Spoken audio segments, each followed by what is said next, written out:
Hey there, my name is Mohamed Bari. I'm the Program Director of Teens in Print. We are Boston's very own writing and journalism program. We serve teens in Boston between 8 and 12th grade.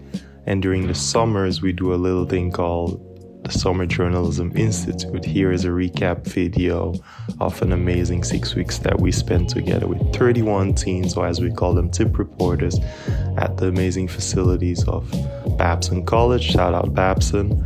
And during those 6 weeks, we wrote articles, we went on field trips, we acquired new skills, and we worked on 4 amazing multimedia projects. As you can see, all of those came beautiful together in our final showcase. Enjoy the video and stay with us for an amazing school year. Bye! And hi again, I'm Marley Christopher, or better known as Merck. Mohammed and the rest of the Teens in Print staff hired me this summer to document the SJI program. This was not only a great opportunity for myself, I also feel that the tip reporters really appreciated the experience of having someone there to capture them in their brightest moments. I created short weekly recaps and had the chance to show them to the group. This allowed for the team to actually see what I was doing in filming while providing the social media team with real-time content. But this final mini-doc won't be told in a linear story. Instead, I will take us through each principal aspect of the program, from article writing and team building to the final showcase. So our journey starts here at the top of week 3. And my introduction to the Babson office was oddly quiet for a group of young reporters. But at the same time, it made perfect sense. We were in chapter 1, article curation. Before I entered the fray, most of the tipsters had already written their reviews. The name of the game now was finish the op-ed and prepare to start drafting the profiles.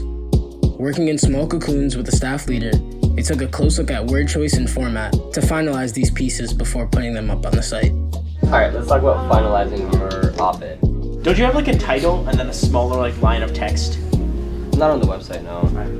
The most challenging part about this program is honestly finding the right words. And for a writing program, it's pretty intimidating sometimes. She cooking. I think she cooked up for real. This looks good. Soon, many of them were ready to start narrowing down their list of possible subjects for their profiles. Not only did their choices have to be interesting to them, they also had to find the time to schedule an interview.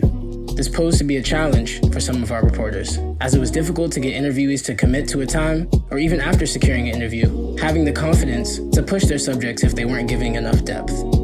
The most challenging part of this week was finding someone to actually interview. I sent messages to 2-3 people and none of them responded. That may also be partially my fault because I tried to talk to kind of bigger people. My most challenging part of this week was the interview that I had to do because I was pretty nervous about it, but it turned out to be pretty easy. This week, I also as well doing an interview, especially the first interview I've ever had in a few months, having to interview somebody and come up with questions and keep the conversation going. That was pretty difficult, but I also got through that. With the resourcefulness of our staff, everyone was able to complete a profile.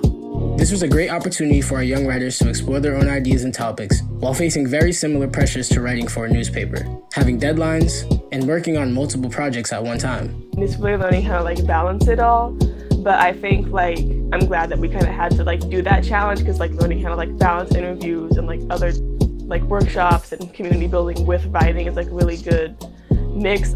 As I was still relatively new to the program, I didn't get out of the office much. So while you visually see a lot of desk work, here in the article curation stage, many of our young reporters were actually getting field reporting experience. They were able to get out into these communities they were writing about and meet the people who shape the stories they aim to tell. And now, I take you out of the office entirely as we sail into chapter 2, team outings and team building.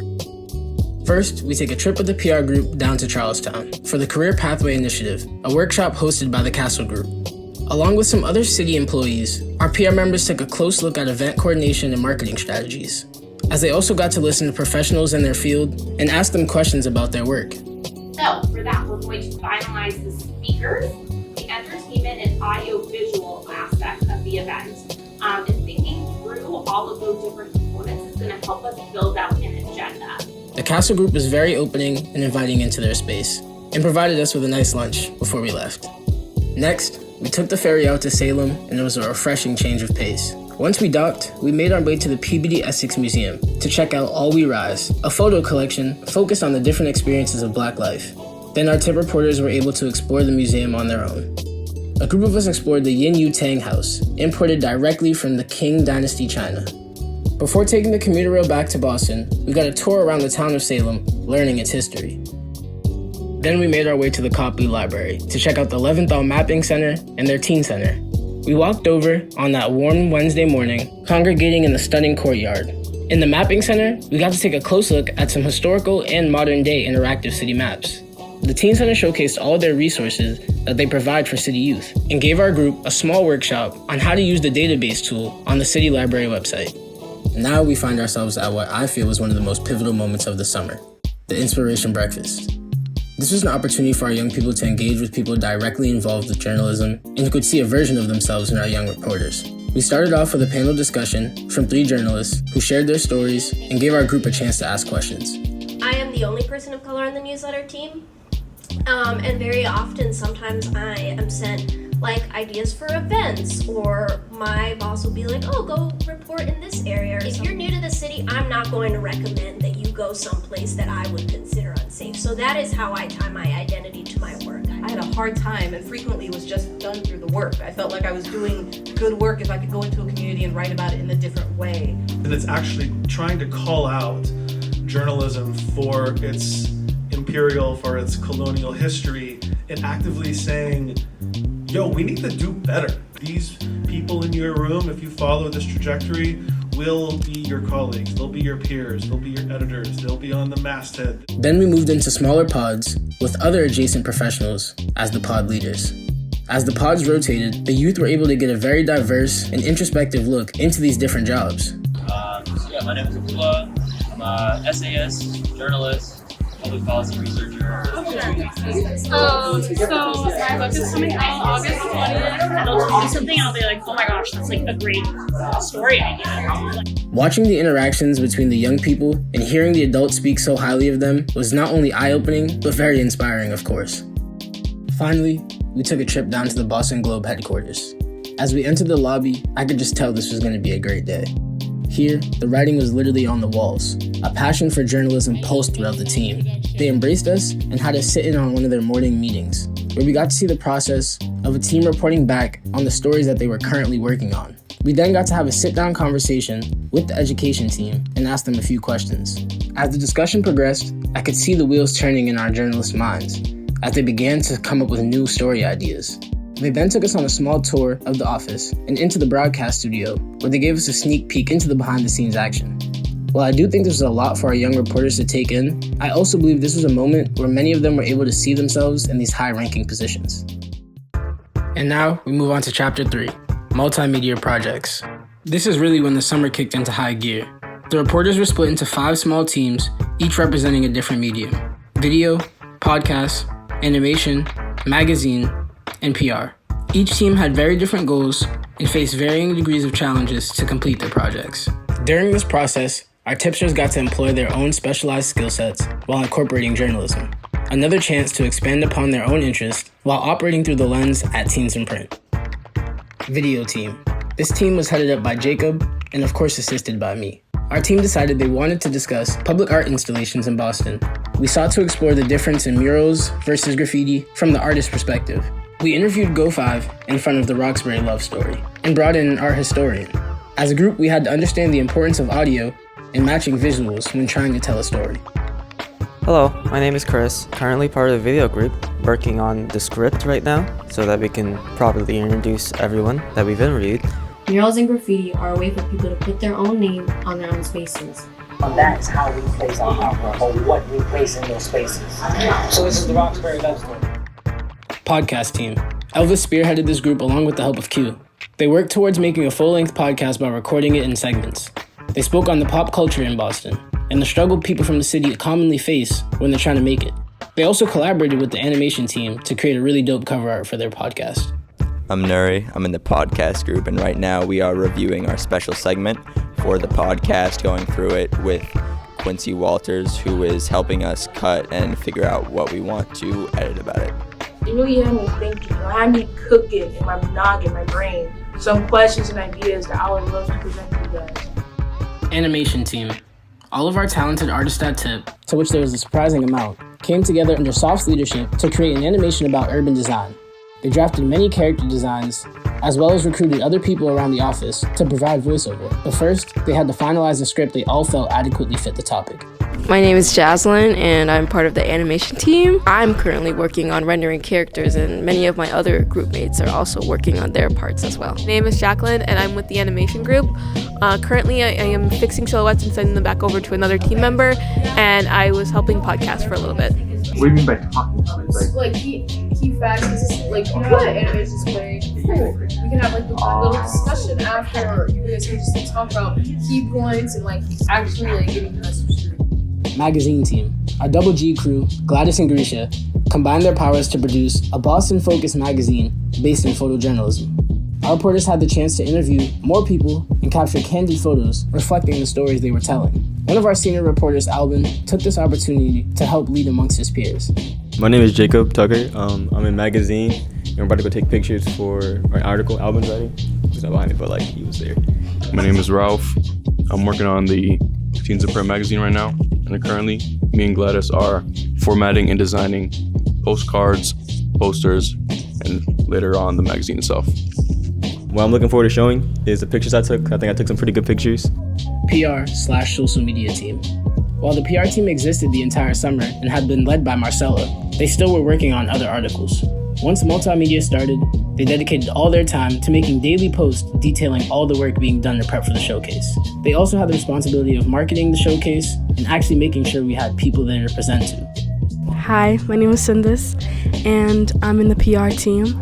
And what we're working on currently is we're working on reels. I'm looking forward to inviting people in and seeing how they react to our setups. Hi Barbie. Hi Barbie. Hi Barbie. Hi Barbie. Hi Barbie. Hi Barbie. Hi Ken. My name's Yelitza. I'm with the PR group, and I'm making the welcome board for our showcase tomorrow. What you could do is just use the T and the C and then write out. I'm trying to. I'm planning it out. These multimedia projects were truly an amazing experience to be a part of. And the work done to complete these projects truly reflect the best aspects of the Summer Journalism Institute.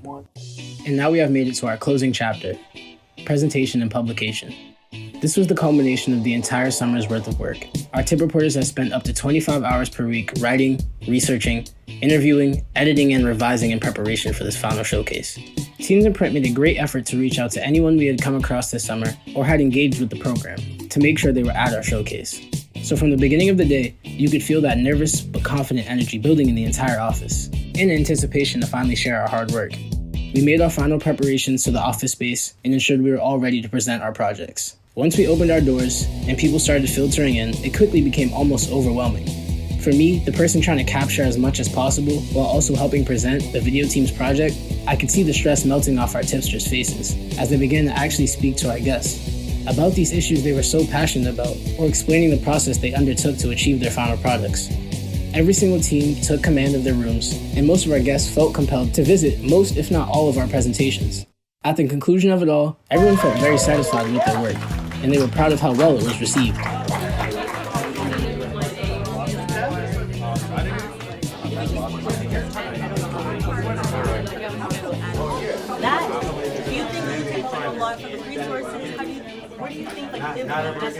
It's also where we actually brainstormed. The entire animation was on that board and most of it's still there. They put this all together in like 2 weeks. Less than 2 weeks. Less than 2 weeks. We should consider the long-term consequences of urban development decisions on vulnerable communities. Get better parks and better facilities and resources, then, rent goes up and suddenly people that live there and need that community can't live there anymore. We're about to show you like a 10-minute snippet of like an overall of our podcast. I hope you enjoy. Now I did say presentation and publication. So as for publication, our TIP reporters had their articles published to the TIP website as they completed them during the summer. But now with all the multimedia projects complete, they were also able to be published to the site to complete the SJI 23 series of pieces. Don't read from the scripts. Read from your heart. Yo! That's actually crazy. Okay.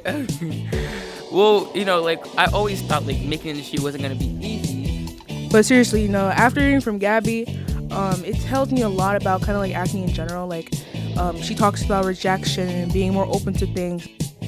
And here we are at the end of our journey through the Summer Journalism Institute. And I just want to thank all of our amazing tip reporters and staff members who not only produced a multitude of what I feel like is groundbreaking works, but also making this such a memorable and enjoyable experience working with them in the 4 short weeks that I was a part of the program. I definitely plan on keeping a close eye on future projects from TIP and would love to continue my work with them. And I encourage every Bostonian watching this to show a friend and share the incredible work of Teens in Print and Write Boston. And maybe you or someone you know will be interested in working with us in the future. Thank you all for watching.